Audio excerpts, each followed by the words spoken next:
thank you to all three of you. Some really, really insightful talks there. Paul, yeah, you are quite funny. I'll give you credit. Reasonably funny. Yeah, well done. Did you actually write that yourself? Which bit? The bit about being funny? No. Oh, fair enough. Okay, fair enough. Credit where credit's due. It's not bigging yourself up, but well done. All right, so we're going to go to questions. I'll kick us off, and then if you've got a question after this one, pop your hand up. For the panelists, you don't all need to answer every question, but if you want to, then absolutely go for it. One of the data points that came out of Sarah's talk and yours, Mark, was around the expectations. So, Sarah, you were talking about how actually high expectations can be a positive thing, whereas Mark, obviously the feedback that you've had on the data is suggesting that high expectations and targets can often be a negative thing as well. Just interested in your narrative around where that perception comes from and how such a similar thing can be perceived as a negative from one view and obviously an opportunity to keep people in the business from another. Do you want to start? Sure. I think it actually ties in with what Mark was saying, which is around the coaching. So I think, and what I believe that A players want is the opportunity to excel and to grow and to develop. So when somebody's holding them to a high standard and they have a growth mindset, because we interviewed for that, they're holding themselves to a high standard and they crave that. They want someone that's going to push them and to expect high things. That now that company and that leader needs to be capable of getting them there. But I think, at least in my teams with the high performers that I've worked with, they liked that. They wanted me to have high expectations of them and myself so that we could all excel. Yeah, I'll just add, I've got no problem with high expectations. It's unrealistic expectations, or when you have expectations but you don't help them to hit those expectations. I think particularly with my talk, the data is at SDRs. The majority of those SDRs, this is their first role, maybe their second role, but very junior in their career. They've got so much to learn. Like if all of us went back 10, 15 years ago and think, what a journey we've come on individually, and you didn't have that knowledge back then. I think if you're setting them big goals and you're not helping them to hit those goals, and you decide if they're going to have a future with the company, that's where it's unfair. And that is really what SDRs suffer with. They look at these targets and they think, I don't know how I'm meant to hit them. No one's helping me. And like that's why some people don't want to be in sales. They don't see it as a career. They don't see it as a skill set. They see it as something they've fallen into, gift of the gab, can talk to anyone. But actually it's that light bulb moment when they realise this is a skill, one I can fine tune, one I can learn. But they need us to do that because we've got on their journey and we can cut that in half. We've had success in that role. It's on us to help them. So yeah, it's about realistic expectations. Thanks. I think it's a good observation around, was it 1,069 people, whereas you're building a more refined team of, as you put it, A players. You can probably push those in a different way to the average SDR that's maybe coming fresh out of university or college or whatever it might be. It might have a slightly different perception on the world. Okay, I'm going to come to the audience. Any questions in there? Nigel? Okay, yeah, so Nigel Gracie, I work for a psychometric test publisher. I agree pretty much everything all three of you said. But I've heard this for the last 25 years. So why are these things still being said today that were being said 25 years ago? Paul, shall I come to you first? Yeah. Yeah? It wasn't me 25 years ago, was it? No. I think what's interesting, actually, and as you say, that relates to all three of us. From our perspective, one of the most frustrating things, and I'll pick on one of the bits I was talking about, the advertising piece.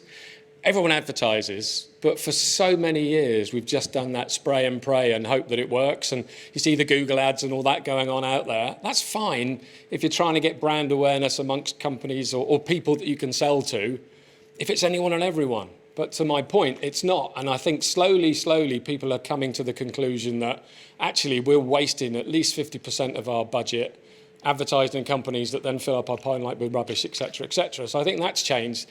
The other thing that's changed is I think originally most of the CMOs and CROs that ended up in B2Bs came from the B2C world. So that's all they knew. So they just did what they did. We're now seeing a whole generation of people that were brought up B2B focused. And there I think that is changing dramatically. So now you've got people who understand there's no point doing spray and pray. So I think that's a big change that we've seen over the last maybe 24 months. I think for me, it's because, and I mean, I kind of said it at the beginning, you've probably heard this before. The point for me is that it's an experience of someone that's seen which elements of this are actually working when put into practice. So for me, it's really more validation of certain elements that you may have heard before that I've personally seen work and are worth maintaining and are worth keeping relevant. I'll just give my 2 cents. I know we don't all need to answer every question, but do you want the reality why I think 25 years, most people don't give a shit, right? That's not us in this room, because we've all come here tonight, we're investing in ourselves, we want to learn, want to progress. Most people don't care. They go to work to go home, so they don't care about making those marginal gains. In terms of sales, it's really just a simple broken process. Top performers get promoted to managers. Doesn't make them a good manager, doesn't make them a good coach. Like, I mean, look at football, Wayne Rooney, Steven Gerrard, good players aren't good managers, but we promote them to managers because we don't want to lose them, we want to keep them. They become a manager, they don't know how to coach. No manager gets help on being a good coach. They look at their team and they think, well, do what I did, because that worked. But that doesn't work for everybody, and it's just a horrible cycle that goes on and on and on. So there's 2 reasons I think we're still here, and we will be here in 25 years' time, because most people don't care. Go ahead, Paul. Just one quick thing, and this is a shameless plug for Isaac, one of my colleagues who's just been promoted to a sales leader, and that was my biggest concern. He hit his numbers year in, year out. Could he convert into a coach? I have to say, it's phenomenal to see him in action. The time he spends with the SDRs and the AEs, all his ego about being top sales guy for 5 years is now gone, and everything he's doing is driving towards helping all of them achieve what he achieved. And that's not really bigging him up. It's just saying hire and promote the right people, I would say. Thank you. Where's Isaac? Well done, Isaac. Hi, I'm Navin. I run my own actual coaching business as well, so very much was in line with what you were saying, Mark. And my question is actually quite similar to Nigel's, but different as well. So it's more coaching specific. And I found that there's a lot of data that's come out. A lot of people are saying now the power of coaching. I think everyone's realizing that. But I still feel a lot of companies, they still want to put more of their investment in processes, systems, technology, etc. So the question is, what do you think the way around this? How do you think you can really get mass adoption of companies really going, look, we need to put our investment into actual coaching more than anything else? Yeah. I think, I put a LinkedIn post back today about just LinkedIn pods. It's a different thing, but the principle's the same. People are always trying to find shortcuts, cheat codes, silver bullets. Here's the problem with coaching. It takes time. It takes skill, it takes will, it takes time. Most managers don't have the time. Most don't have the skill. Some don't have the will. If you want to change that as an organisation, first of all, you need to hire correctly. Like, hire for coachability. It's something that I'm really big on. Like, when I'm interviewing people, I've got a series of questions just to figure out if someone's coachable or not. And the amount of people that have got to the final stage and cocked it up because they've shown they're not coachable. So you've got to hire the right people. You've got to have the right managers in place. It's got to be a metric as well. We're all sales leaders here. Who here has got a KPI against their name for coaching? Exactly. One, right? I'd love to know what that is if we get a chance later on, but managers aren't measured against it. Here's what we can do as managers: stare at dashboards. We can stare at number of dials, number of emails sent. It's a good day's work, right? We can look at gong recordings and look at data. But what takes time is sitting down with someone, putting aside your company goals, working on where they are today, where they want to be, and creating a plan and holding them accountable to it, which you'll know all about. Does that answer your question? Next question. Yeah, stand up. Yeah, Hi. shout. Hi, this is Andre. I just wondered how many leaders from here and that you meet confuse mentoring with coaching, and same like AEs, SDRs expect different things from mentoring and coaching, because this concept, it's a bit somehow mixed and people don't understand it usually. So we're looking for people's take on the difference between mentoring and coaching. Brilliant. You're the default for this, I know, but no, right, it's coming back to you then. There you go. Look, I'd be interested to know what you think the difference between mentor and coaching is. I think that's quite blurred. I actually think the biggest thing people confuse is training and coaching, which is a huge difference. Mentor, the way I see mentoring is more informal. It's perhaps someone that you sort of know. There's sort of that guidance that you can go to. Like godparents, a great example of that, right? They're not in an official role. They sort of are, and you can go to them. Coaching it's a relationship. There's an agreement. We're going to meet this frequently, this often. Last time you said you were going to do X, did you do it? No. Why not? Right, let's create a plan so that excuse is gone for next time. So the way I see it is coaching is more of an agreement. Mentoring is sort of more of a personal figure that you can reach out to. But the biggest thing that we can all make a mistake on is confusing training for coaching. And just backing up everything you're saying there, and I think something that we often do is we hire a load of really good enthusiastic SDRs and then leave them to it. And that's the saddest thing to see. We probably don't do as much coaching as mentoring as you'd like us to do as a business. We do some. Yeah, we'll do some. But I think the number of SDRs that I've worked with over the years who start off, this is it, I'm so excited, and to your stats, within 12 months they're switched off of sales. That's terrible. Anyone in the room who's a salesperson almost certainly started as an SDR. That's the best grounding you can get, because if you can succeed as an SDR, the rest of it's easy, right? So I think the only thing I would say is whether you're training, mentoring, coaching, do something with them. Don't just leave them to fail. I don't have anything new to add. That was great.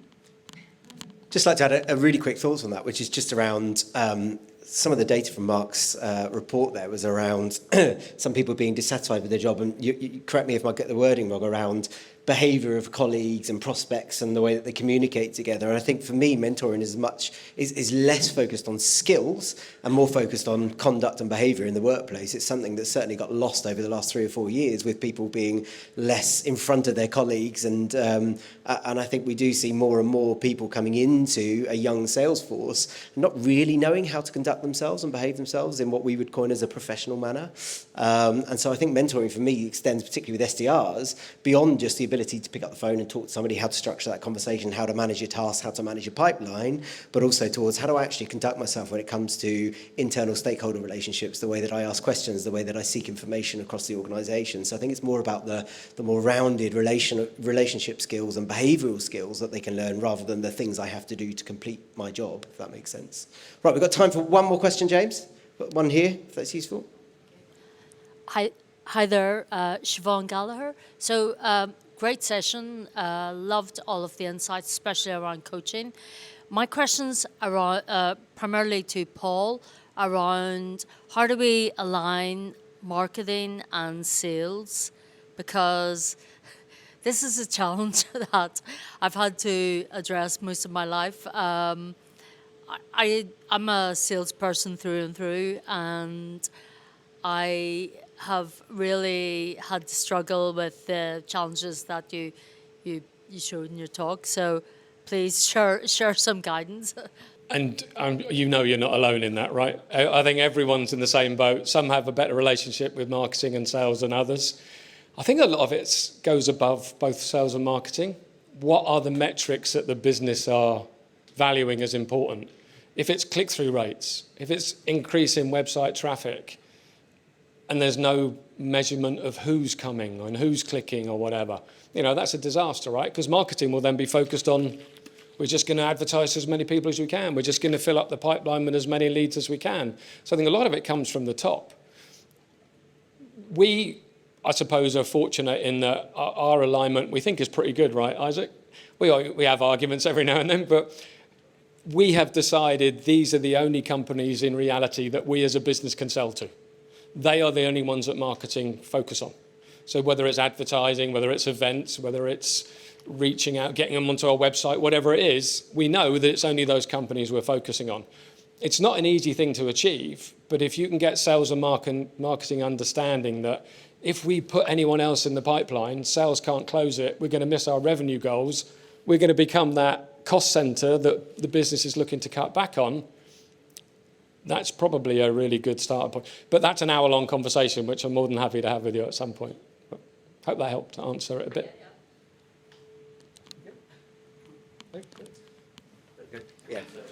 I think that's us wrapping up. Would you please give the three panelists a round of applause as they take their seats?